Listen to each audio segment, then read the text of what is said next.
units. I have an active home invasion. Oh my God, I'm shot. Okay. Ma'am, what? He's what? I've been shot. Okay, you have or he has? I have. I haven't even been able to find him yet. Okay, did you get shot? Yes. Okay, all right, ma'am. Who shot you?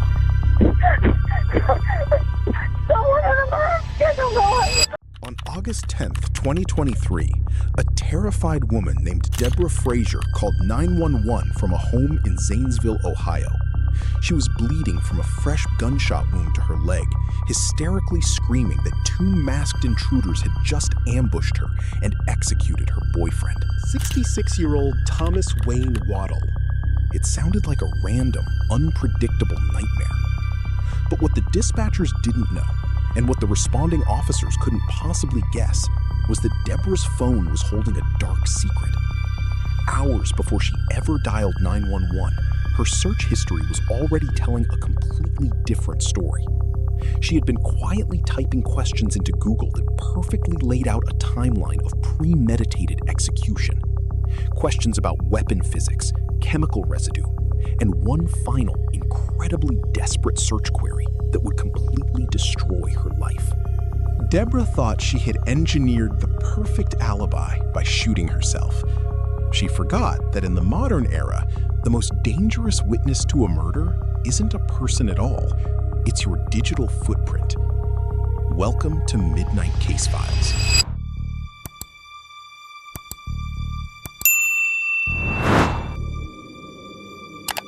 To understand why anyone would want to target 66-year-old Thomas Wayne Waddell, you have to realize that by all accounts, he didn't have an enemy in the world. Tom was a recently retired manager from the local Kroger grocery store. He was a gentle soul, the kind of boss who stood up for his employees, treated people with absolute kindness, and spent his free time woodworking, volunteering at church, and doting on his grandchildren. But Tom had a massive blind spot, and her name was Deborah Frazier. Deborah was 36, 30 years Tom's junior. They had a volatile on-again, off-again relationship, but she lived in his apartment completely rent-free and had full access to a joint bank account. As far as living there, are you on a lease or anything? No, I'm not. Do you pay any of the bills or anything like that? No. Tom and I have a joint account, and any money that I make from odds and ends goes into that account. Okay, which account's that? The PNC account. Okay. When the Zanesville Police Department rushed Deborah to the hospital to treat her gunshot wound, forensics teams began processing the apartment. They expected to see a chaotic scene: broken door frames, a ransacked living room, and clear signs of a violent struggle with two desperate thieves. Instead, they found a crime scene that looked entirely synthetic. Papers were scattered across the floor in neat, unnatural clusters.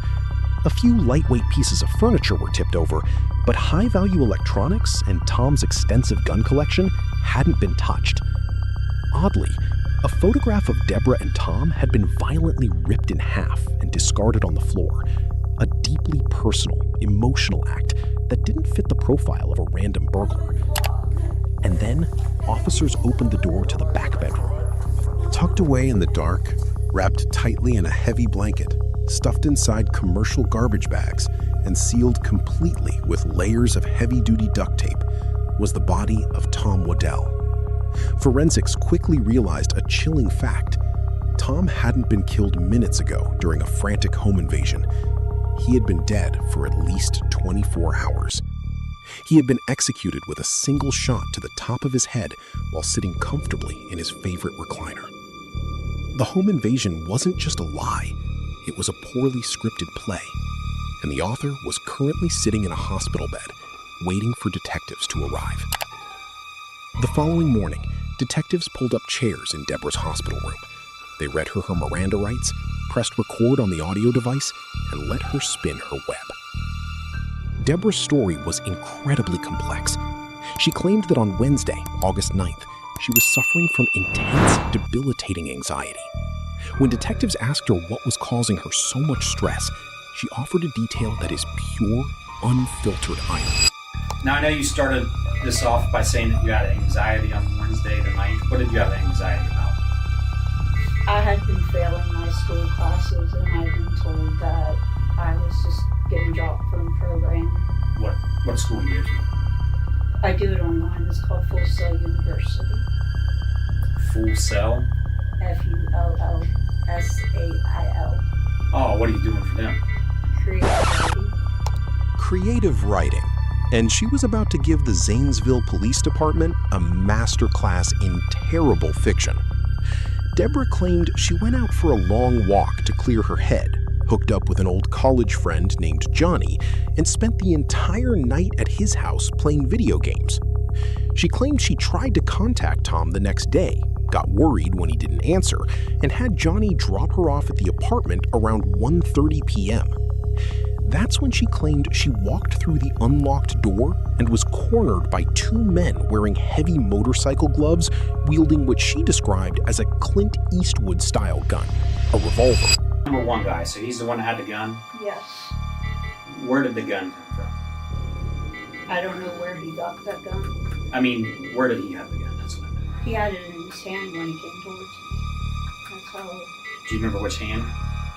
right? What did his hand look like? He had gloves on. What kind of gloves?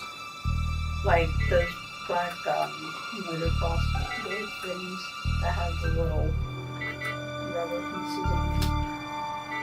Okay. Because I thought that was odd. What did the gun look like? I think it was dark, from what I remember.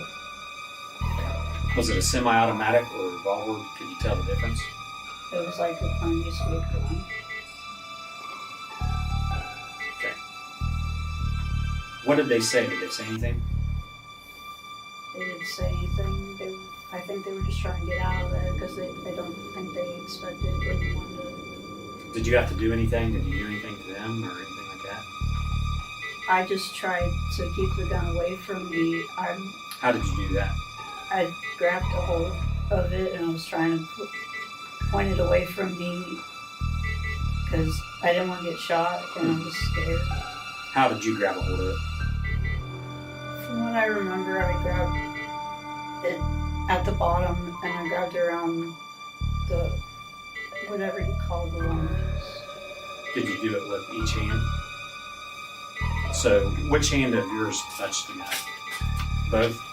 Yeah, this one touched where you hold it. Mm-hmm. So you touched the handle? Yeah, What about your left hand? it touched whatever that long piece is, The barrel? where the thing spins. Oh, the cylinder? I don't know how. Like you're saying the things. I know what you're talking about. The round part where the bullets are at? Right. She told detectives she bravely lunged at the armed man, grabbing the barrel of the gun with both hands to twist it away from her body. That, she claimed, is when the weapon accidentally discharged, sending a bullet into her inner thigh. It was a highly specific story designed to explain away a fatal problem. She knew her DNA and her fingerprints would likely be found on the weapon. But seasoned detectives noticed shifts in human psychology. They noted that Deborah was completely detached and calm while describing the armed intruders. But the exact second the lead interrogator dropped the act and told her plainly that Tom was dead, her theatrical performance began. Well, what do you think happened to Tom? I honestly don't know. I even tried calling today. Did you walk in the back bedroom? No, they came out before I could even make it back there. Why? Well, Tom was shot and killed.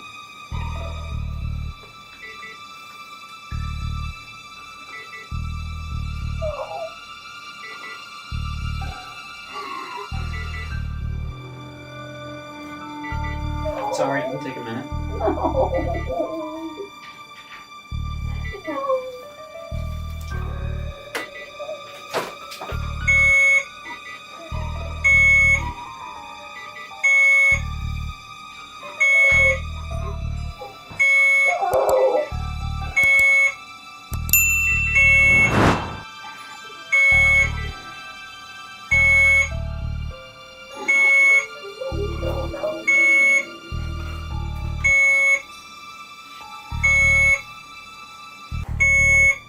the tissue?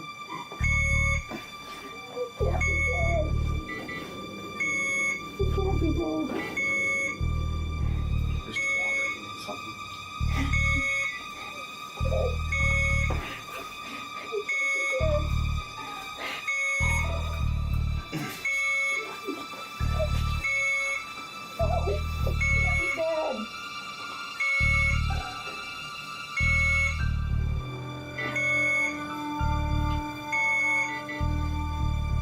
Just take yourself a minute. It's okay, take a minute, but we need to ask you some questions about this.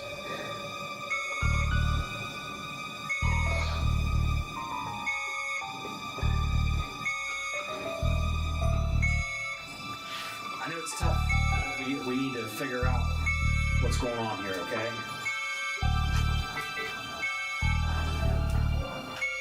Deborah sobbed. Tissue or something? She wailed. She hyperventilated for the camera. But the detective didn't blink. He leaned in, looked her dead in the eye, and asked the ultimate question. Did you have something to do with his death? Deborah whimpered, "No, I love Tom." That's All right, when David, let's the talk digital about trap this, they had okay? been building behind the scenes snapped shut. Sorry, look at it. Look at it.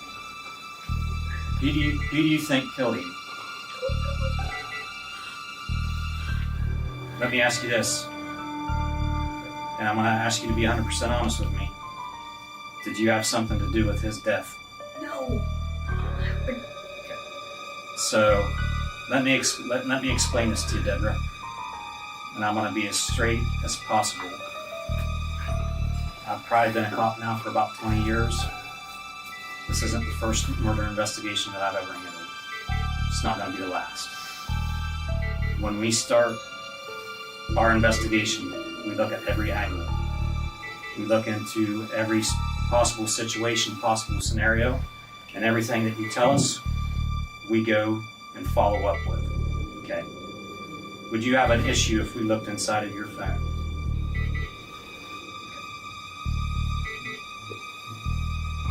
Do you have a password on it? What's your password? And it's alright, I can tell you what it is. It's 6813. We did a search warrant on your phone. Okay. So that means we knew what you searched for and what you did and where you've been. So on the night of Wednesday, something happened. I don't know exactly what happened in that apartment between you and Tom, but I know that you're the one that's responsible for his death. I'm not. Why are you searching? How long does gunshot residue stay? Remember that search history we teased at the very beginning of the file? While Deborah was busy weeping in her hospital bed, a digital forensics unit had already bypassed her phone's security lock. They weren't just reading her text messages, they were digging into her hidden browser logs. And what they pulled out completely destroyed her creative writing project. It turns out Deborah didn't know the first thing about firearms. So on August 8th, the day before Tom was executed, she treated Google like an instruction manual for an assassination. Her search log read like a step-by-step guide for an amateur killer. What does .22 ammo look like? How to unlock the hammer on a revolver? How to load a revolver pistol? On my hands. Yesterday morning at 8 in the morning. Listen, you did. I didn't.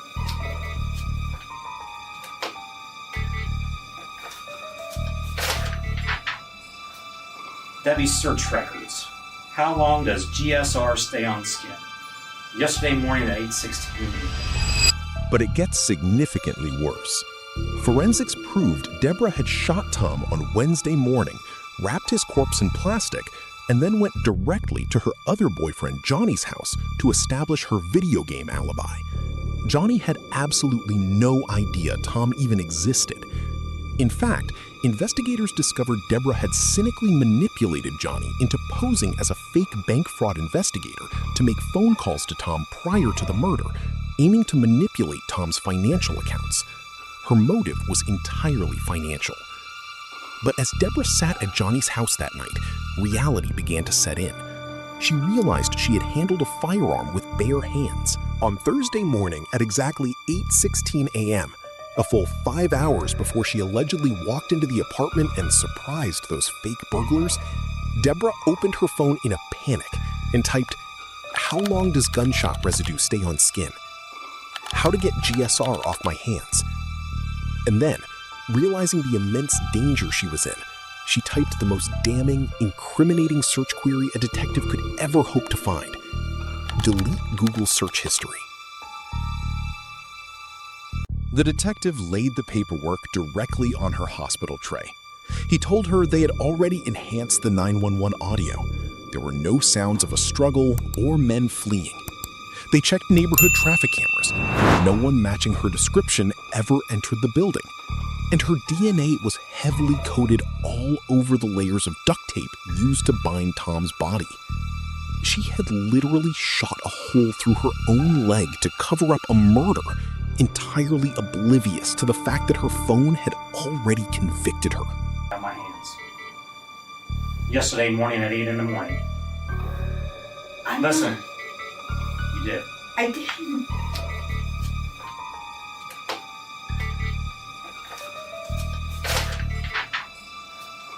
Debbie's search records. How long does GSR stay on skin? Yesterday morning at 8:16 in the morning. Lake County, Florida court records, Muskingum County court records. I'm telling you, we already know the questions or the answers to the questions we're asking you. Here's your chance to get your side of the story out. If there was something going on that caused this, you need to tell us right now. But you have more knowledge than what you're saying. There was no home invasion robbery. Okay? There was absolutely none. So, you've already locked yourself into the biggest lie. Here's your chance to unwind it and tell the truth. Because you only have one shot at this. And here's your shot to tell us what really happened so that we can look into it. Was there something going on between you and him? I mean, listen, the no stuff is out the window. Like we already know. We're past that. This is called damage control. Okay? We know that you were involved. You shot him with the 22. I didn't. Yes, you did, right in the top of the head. Is any of your DNA going to be on that duct tape that wrapped him up? On the plastic bags? I've handled the duct tape, but I didn't wrap. No, I'm talking about the ones that wrapped him up. Listen. We're beyond that. Right now, another detective is looking into some other stuff right now. So what is an old boy going to say? What's Johnny Anderson going to say? Is his story going to match yours? It should. Because it should? That's not a very good answer. Come on. I didn't do it. Who did it then? I love Tom. You have knowledge of it. I love Tom. If you didn't shoot him, who did? Because you know. I don't know. Why are you searching? Is there GSR? How do I get GSR off my hands? How long does it stay on my skin? Why did you search that? Why did you search it? Tell me. Give me a good explanation on why you searched 5 hours before this robbery ever happened. When you never shot a gun before, why are you searching? How long does GSR stay on my skin? You tell me that. And an I don't know answer is not good enough. Listen, Didn't. you know when you call 911 where you record the calls? You're the only person in that apartment. The audio gets enhanced. We can tell if people are running out and struggling. We look at cameras in the neighborhood. There's nothing. Your story is so far bogus. If something happened in that apartment, you need to tell us now. Because, listen, you already know what happened. If you're going to sit here and lie, how do you think that makes you look? That doesn't make you look good at all, honey. Like you're making it sound like you're a bad person. Like if something happened or if somebody else did something and you're trying to cover for them, then now would be the time to say it. Because the only thing you're doing is making yourself look like a monster by not telling the truth. I didn't do it. Who did it? I don't know. Listen, I don't know. Isn't gonna fly. You know this. You know this. I don't. Yeah, you do. So you can kill the man you love or have knowledge of that and sit there and look at me dead in the eyes and say, I don't know. That's pretty cold. That's cold. I didn't do it. Then tell us who did, because you have knowledge of who did. I don't know. I don't know isn't gonna fly. I'm telling you. You can't even explain why you have those search history in your phone. How do you think that makes, what do you think that makes us think?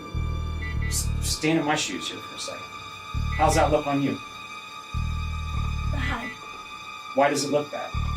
Because you think that I looked stuff up so I could get away with something. Okay. And why does that look bad? Because you think I killed Tom. Okay. There's no motivation for anyone to kill Tom. No. Other than you and all your Valentine's Day cards ripped up of you and him. Did he break up with you again? No. Was he gonna go back with his wife? Not that I'm aware of. But when you're looking up, how long does GSR stay on my hands, on my skin? And you have no explanation for that. That's not it. I didn't kill him. Okay, who did that? I don't know. Did Johnny have anything to do with it? No, he didn't even know about Tom and I. Tom and I kept our relationship very private Why is that? because Tom. Faced with an absolute avalanche of undeniable digital and physical evidence, Deborah Frazier's fictional narrative completely collapsed. She realized that walking into a courtroom in front of a jury with a search history like hers was a fast track to life without the possibility of parole. Deborah Frazier appeared in the Muskingum County Common Pleas Court. She walked into the courtroom not as a grieving victim of a home invasion, but as an exposed calculation. She pleaded guilty to murder with a firearm specification, tampering with evidence, and gross abuse of a corpse. The judge sentenced her to life in prison. She wanted a clean slate, a rent-free existence, and an easy payout from a man who treated her with nothing but generosity. Instead, her digital footprint ensured her legacy would be defined as one of the most short-sighted, arrogant planners in recent true crime history. It is a stark reminder that we leave pieces of ourselves behind in the digital dark, and eventually, those pieces always come back to light. What do you think was the absolute biggest blunder in Deborah's plan? Let me know your thoughts in the comments below. If you want to unlock more dark secrets and deep dives into the justice system, hit that like button, subscribe to Midnight Case Files, and turn on notifications so you never miss a new case file drop. Until next time, stay safe and sleep with one eye open.